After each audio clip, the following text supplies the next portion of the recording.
So let us pray now. Lord, being here today, we've made our vow. We've made our vow to devote ourselves to your word and to live in the ways that you have called us to live. So Lord, as we go and we hear the words that you have offered me, Lord, I pray that they will offer all of us a way to live closer to you and in ways that bring you joy, ways that change this world into a world of love and of peace and of grace and mercy. So Lord, I pray that the words of my mouth and the meditations of our collective hearts will be acceptable in your sight at all times. Amen. I believe I have shared this story before, but I once had a boss who was my favorite boss ever. He was the owner of the restaurant that I worked in, and he was a bit of a grump. He was old school in how he did business. We didn't have computers in our restaurant. We did everything by hand, for example. And he loved to sit at the bar in which I was working and share the wisdom that he gained over his 80 years with me and whoever was standing in front of him. But one of his favorite pieces of advice that he would tell me over 2 bottles of Montepulciano was that our most intimate relationship that we will ever have as a person is with our money. And no 2 relationships are the same. Well, it's good advice, and I tend to agree with him. But I think in recent years we've started to see a new kind of relationship that is even more intimate, and that is with our social media algorithm. I dare anyone to show somebody else your social media feed. Our algorithm that we have is deeply personal because it is the algorithm that learns what we like, that learns what we're interested in, learns what makes us angry, learns what makes us happy, learns what keeps us on the phone for longer and longer and longer. It's a deeply intimate relationship. And one thing that this algorithm does is give us videos that try to soothe our souls. How many of you have those ASMR videos come across where you just hear somebody clinking on a glass over and over and over again? Maybe it's watching somebody pressure wash a dirty carpet, and that finds some soothing aspect to your spirit. I heard someone earlier this week talk about how they've found joy in watching sheep be sheared. The person is probably watching, and I want to say thank you for this content and this imaginative experience. But for me, it's something different. For me, one of the videos that keeps being fed to me and that I really enjoy watching every time, that is artist restoration. Have you ever seen where they take an old painting, centuries old, and they restore it to its original color and the original paint that it has? It's fascinating to me to watch somebody take the chemicals and to wash away all the centuries of dirt and grime and what was once this dark, dingy painting. All of a sudden, you see the clothes popping in colors you didn't even know that they could color in back then. They have faces that seem to come to life and have a light about them that you never thought they would.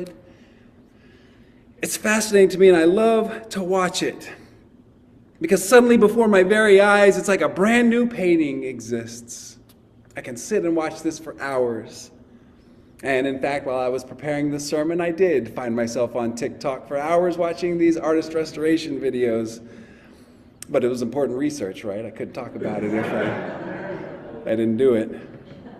But before I go into how this fits into our scripture readings today, I want to briefly talk about the arc that we've been on these last 3 weeks, because I never intended to do a sermon series, but I find myself in the midst of one, and this one being the final act of a 3-part series. And I want us to think of a Russian doll that has 3 layers to it. You have the outer, the inner, and the innermost layer.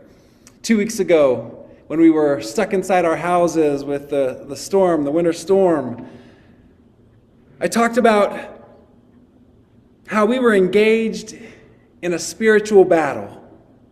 How The world is kind of in disarray between Minnesota and the Epstein files, the invasion of big tech, and all of our struggles today, how they aren't just a struggle on a physical plane, but how that we are involved in a spiritual battle as well.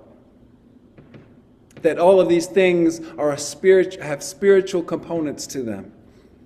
How we're engaged in a battle with the deceiver, the tempter, and how the tempter is using great earthly systems to tempt us with greed, with power, with idolatry, and everything that comes with these things. And that we have to be on guard and choose to live in the way of God, moment by moment. It's a choice, moment by moment, in which we have to live. Last week, we got a little bit deeper, and we spoke about what it means to live in the way of God. Through the prophet Micah and the beginning of the Sermon of the Mount, we talked about how God's way is simple, but it's not easy. Using Micah, we talked about seeking justice, loving kindness, and walking humbly with our God. But like the disciples, we have to train ourselves to do that. We have to train ourselves to live this way through prayer, through practice, and through a mindset transformation. Well, that was the second layer, but today I want to go even deeper than that. I want to go into the inner core of this Russian doll and even to a deeper place. Because our gospel reading today is a continuation of the Sermon on the Mount. And as I posited last week, it seems as if this was sort of an onboarding for the disciples. Jesus has just begun his ministry, and Jesus had just called his disciples. And so after the very first time together, they served together in a ministry where Jesus was healing and teaching. Jesus then took his disciples up on top of this mountain, and no one else was there except his disciples, it seems. And he delivered this Sermon on the Mount. Jesus needed to share with his disciples about the values of God's kingdom and what a Christ-like mindset would involve. Because the disciples had all been socialized in their world, and God's world takes the values of our world and turns them upside down. Today, I want to talk about turning that mindset into a way of being. I want to talk about how it's not just changing our minds, but it's changing our hearts, and it's changing the way that we move about in this world. After all the blesseds in the first part of Jesus' teaching, Jesus moves into what we read today. And he talks about the light that we all carry. Jesus says, "Let your light shine before others." I've used this analogy a lot about how we have a light in the very inner core of our being. That's the divine light. That's God's light. That's God's presence within each and every one of us. We all have it. It's all there. It's all emanating within us. Which is comforting to know that God is present within us, but also God is present in every single person. It makes me fully human, and it binds us as all beings of being fully human. It binds us as a community, binds us as God's children. But what does that light look like? The light that emanates from our soul and comes through our behavior. What is that like? Well, in the next section of the Sermon on the Mount that we did not read, Jesus talks about how he has come not to abolish the law, about how not to abolish the prophets, but rather to fulfill them. And so we can look to the prophets to see what God's light looks like. And it might surprise us. Because when we study what God's light looks like, it's not monasticism, although that's a very powerful thing. It's not extreme piety, which can be important. It's not being able to recite the Lord's Prayer, the Nicene Creed, and the five-finger exercise. It's none of these things. What is it? What does that light look like? Isaiah gives us a very different way of seeing what God's light looks like. He says that the light will break forth like the dawn when we do the following. When we loose the chains of injustice, when we set the oppressed free, when we feed the hungry, when we provide shelter for the wanderer, when we clothe the naked. That is where God's light within us shines shines us toward. That's what it guides us to doing and to being. It's kind of surprising, right? But if we read the Bible, really, it's not a surprise because that is present in every single piece of the prophetic voice in our Bible. It's part of Jesus's teachings. It's part of God's teaching in the first books of the Bible. But sometimes we just gloss over that and we think of some religious, pious thing that the light is. We think of what we can do religiously to make that light come forth. But that light is within each and every single one of us. But the problem is that we are human beings. And just like these old paintings that I love to watch be restored, our light gets covered and dimmed with years of soot and years of external things covering it up. Things like our life experience, things like societal and cultural teachings, things like our own egos, just life in general. These things can add layers of soot over our light, making it hard for us to even realize that it's still with us. It's still within us. And even when we can't see or feel the light within, we start to separate ourselves from God. Even if we are good, church-fearing folks, we can still, even when we're going to church, even when we're doing everything that God asks us to do, we can still separate ourselves from God. This is true for us as individuals, but it's also true for us as communities, as societies, as groups of people. Because remember, the prophets aren't speaking to an individual person. When we read the prophets, they're not speaking to Joe. They're not speaking to John. They're not speaking to one person independently.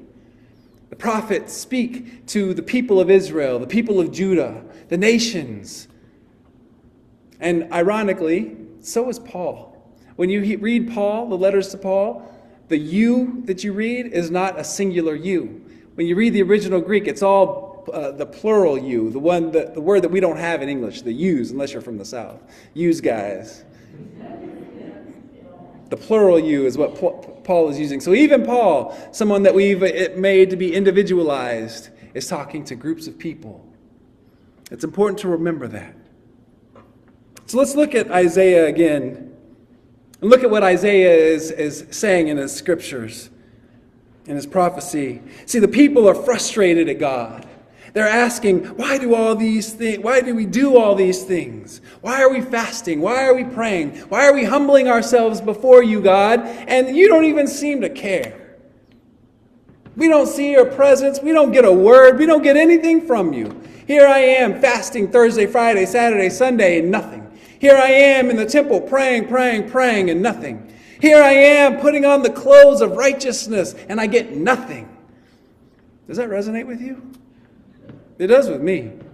I'll tell you. Especially when I was younger, one of the things that kept me from really wanting to be in the church and kept me wanting to be fully identify as a Christian, as a person of faith, was that I would hear all these people tell these glorious stories about how God is alive in their life and how God speaks to them. God told me this, God told me that. The Word said this to me. I heard a word from the Lord, and the Lord said this, and this.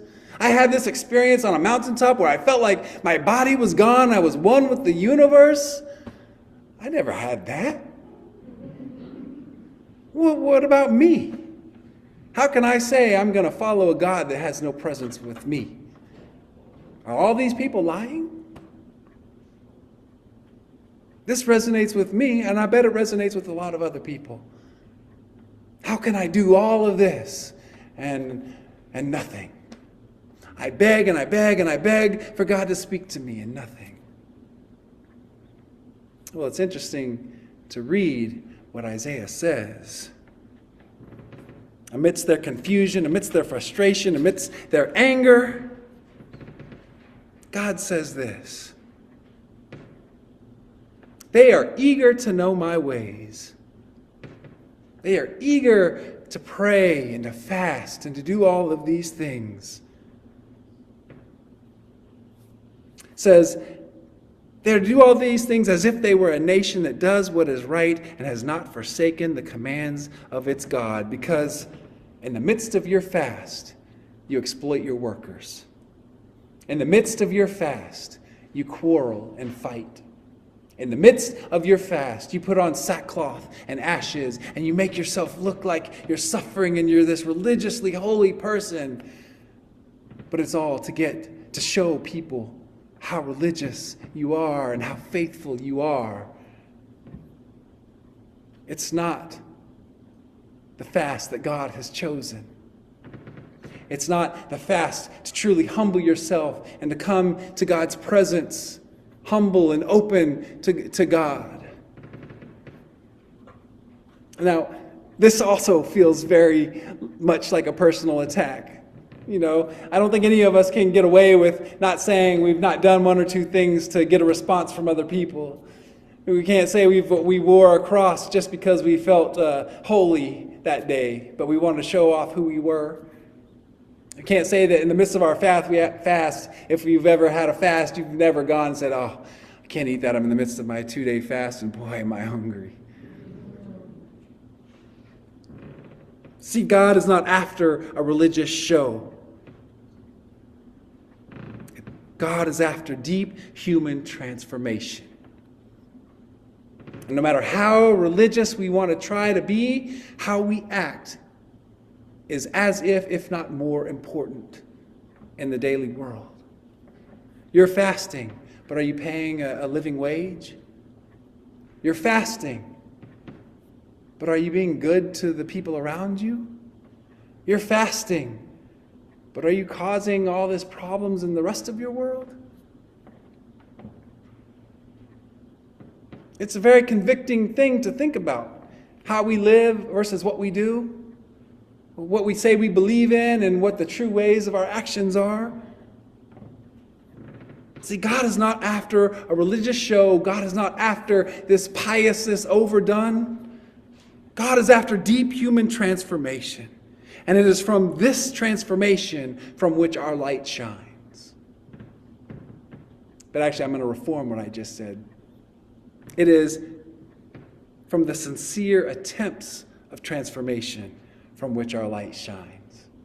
We're not going to be perfect, but we can have the intention to try to be as much as we can be, live in the way of God. Somebody that teaches this in a really profound way is Father Thomas Keating. He was the person that made centering prayer, this idea where we sit in silence, and as thoughts come to our mind, we let them go, and we just sit and we relish and embrace being in the presence of God for 20 minutes a day. And there's all these guidelines as to how to do the prayer, and he runs these workshops all over the country teaching how to do centering prayer, but his core teaching is this. He said, when you're confused, the best thing you can do is just try it. Just sit in silence and allow yourself to bask in it, because even amidst not knowing what you're exactly supposed to be doing, the Spirit is working because you're trying. The Spirit is working because you've entered into this time of prayer, this faithful time of prayer. He says, just do it, and the Spirit will meet you where you are. And so, what does this mean then that we need to think about going about seeking intentionally this source of transformation? And the thing that Isaiah teaches us, the thing that all the prophets teach us, is that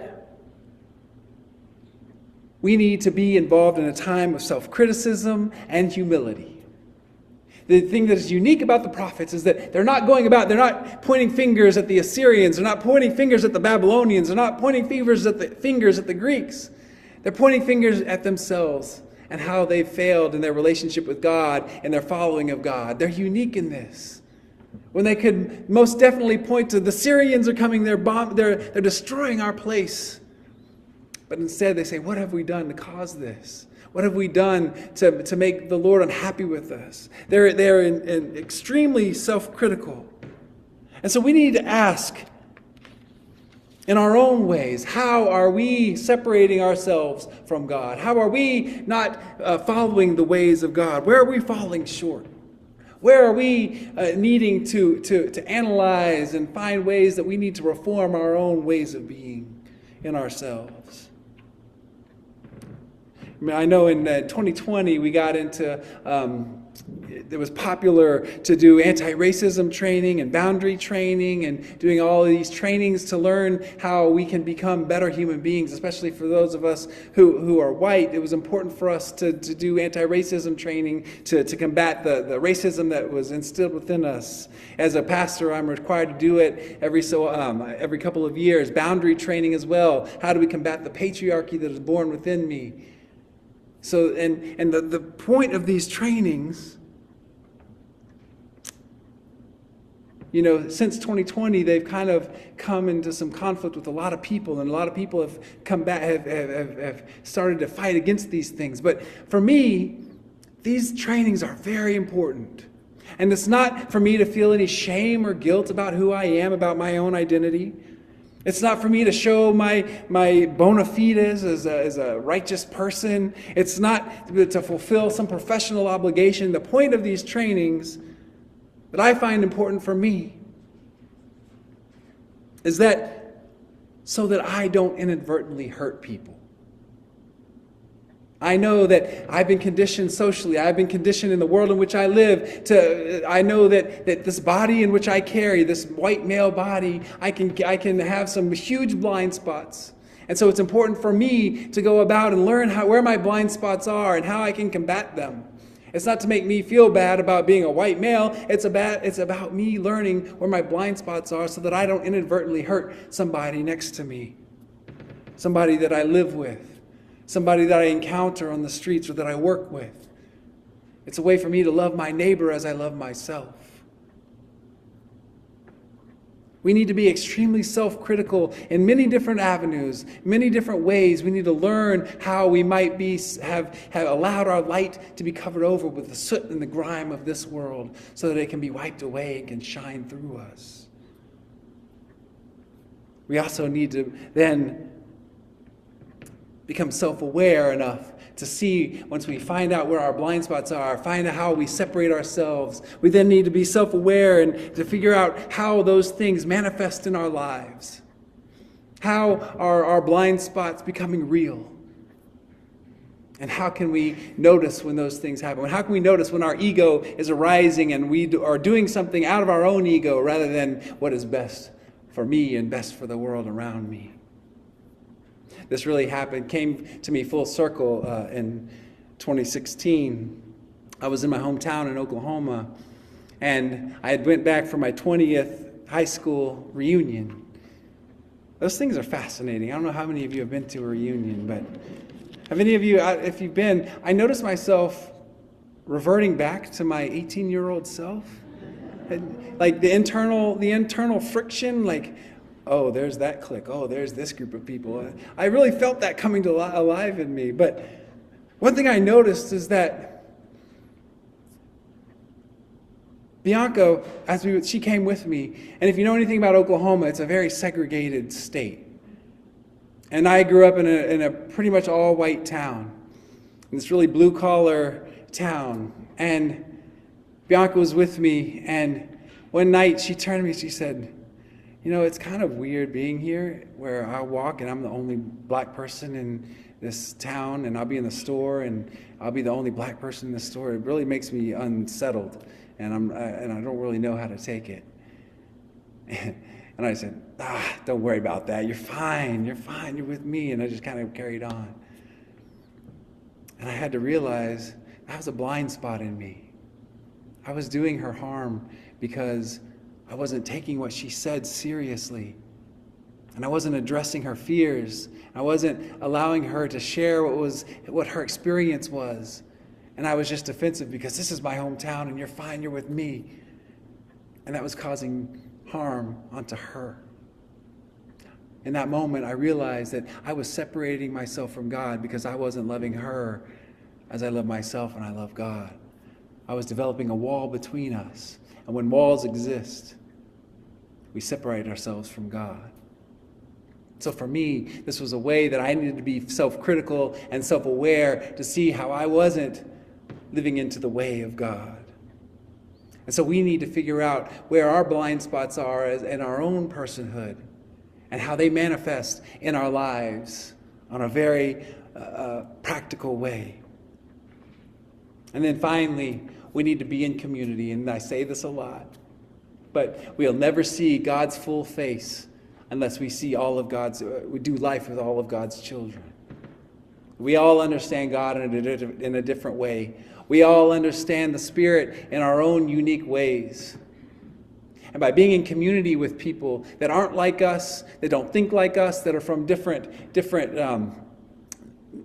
cultures, but also different economic levels, from all these different ways of diversity, it's important that we allow ourselves to be in groups and in communities where we're not like who we are, so that we can learn about God in new and different and exciting ways, so that we can allow our light to shine fully and brightly because we're living in the way of God. We can be held accountable by the communities in which we go in. We can be supported by the communities in which we involve ourselves in. We can allow ourselves to learn where our blind spots are in the communities in which we keep. Jesus pulled his disciples up onto that mountaintop and said, "You have a light of the divine, and your job is to go and let that light shine forth."